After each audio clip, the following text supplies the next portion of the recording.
love Germany. I loved Hamburg. I loved Nuremberg. Hi, welcome back to my channel. Thank you so much for clicking on this video. I really appreciate it. I absolutely loved my time here. So if you're interested in going to Hamburg or going to Nuremberg or going to Germany, then keep watching. This summer, I had the amazing opportunity to go to Hamburg. My first day was spent being in St. Pauli district, going on a tour of the Beatles. And my second day was in the center part of Hamburg, just walking around the port. My third day was going to Nuremberg, which is an hour train away from Hamburg. That is a town. My whole reason for going to Hamburg was because it was the 60th anniversary of when the Beatles first performed there.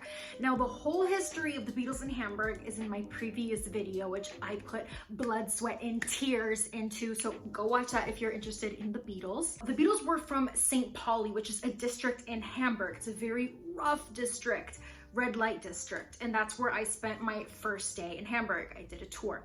Now, the second day, I went to the center of Hamburg.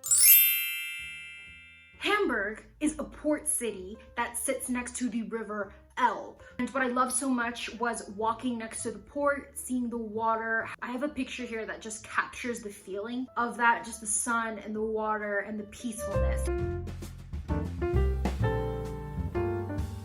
So here's my journal entry from when I was walking around Hamburg. I just got an ice cream that was so good. I feel so alive walking around this quiet, peaceful city. The sun touching my skin, the taste of strawberry on my tongue. This is summer. I thought that was cute. Town hall in German is Rathaus. This is the Rathaus of Hamburg, and it had its foundation laid in 1886, and it wasn't complete until 11 years later. This Rathaus is in a Renaissance style, and the detailed architecture is incredible. I stared at this building for an hour, admiring every single piece. Hamburg has been through it, okay? Their history is rough. Starting in 1284, when the Great Fire destroyed all but one of the city's residential houses. In 1350, the Black Death killed 6,000 people. In 1588, the stock market was created in Hamburg and they saw some growth and prosperity. But then 300 years later, in 1810, Napoleon invaded the city.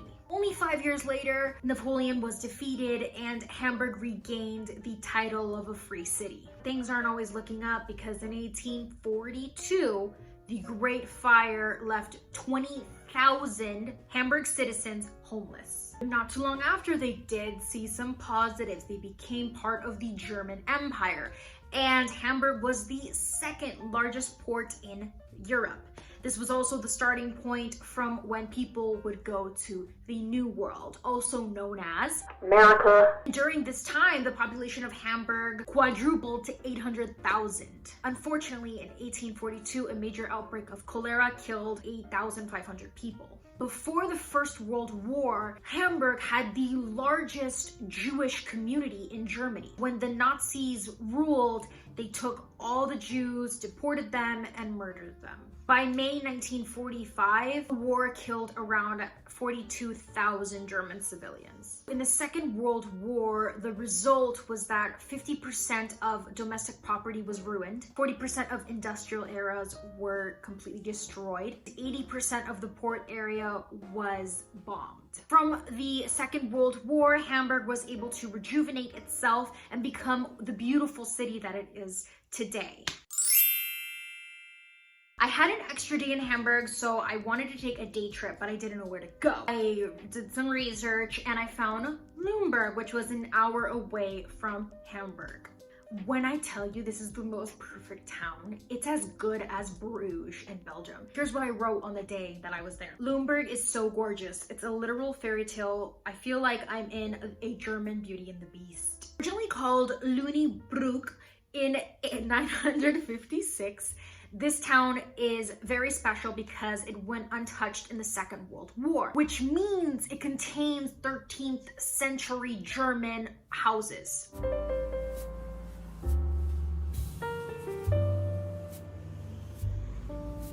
basically, I just spent the entire day walking around and admiring every single street. Every time I turned, it was so cinematic almost. I really felt like I was in a movie. The way the sun shined through the trees that hit the cobblestones against these small, colorful German-style homes. My heart, my everything.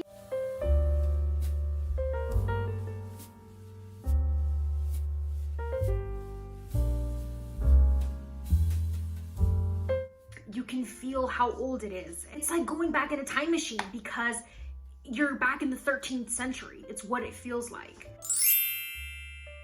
The wealth of Lüneburg came from them mining salt from the 10th century up until 1980. The spire you see sticking out into the sky is part of St. John's Cathedral. The cathedral's foundation was built in 957, and the construction of the spire didn't start until 1384. Interesting fact is that the spire is actually a leaning tower. The Lüneburg Town Hall's foundation was constructed in 1230 and is the largest medieval town in northern Germany. After I visited Lüneburg, I realized how badly I want to move to Germany because it's so perfect.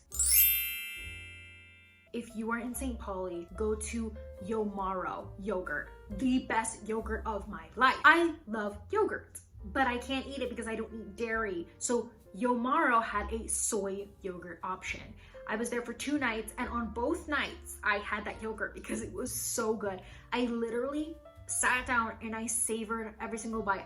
I don't think I've ever done that with any other food. It was the best yogurt I've ever had in my life. Now that I'm in America, I'm still craving this yogurt from Hamburg. I enjoyed a vegan currywurst, which is a delicacy in German cuisine, and I am obsessed with currywurst. It is so good.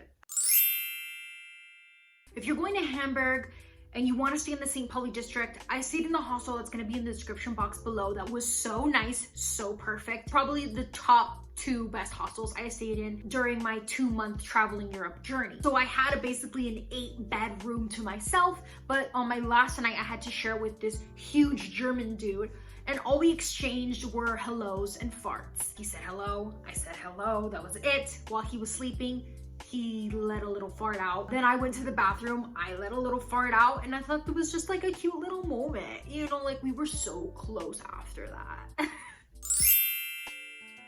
The food is so delicious. The people are so nice. The authenticity of this town, I can't get enough. The vegan options, we live, we love. As you can tell, I had such an amazing time in Hamburg. I cannot wait to go back to Germany. I love it there so much. Lüneburg is just perfection. Hamburg had something special to it. Whenever you're able to, please go out there and travel and see the world because it is so beautiful, and be grateful to have this human experience where we can see nature and travel and see different parts of the world. Thank you so much for watching. I really appreciate it, and I hope that you enjoyed it as much as I enjoyed visiting. Please subscribe to my channel. Just hit that subscribe button. It's free. If you're watching this, why aren't you subscribed? What's your deal? Do you want to catch these hands? Thank you. Bye.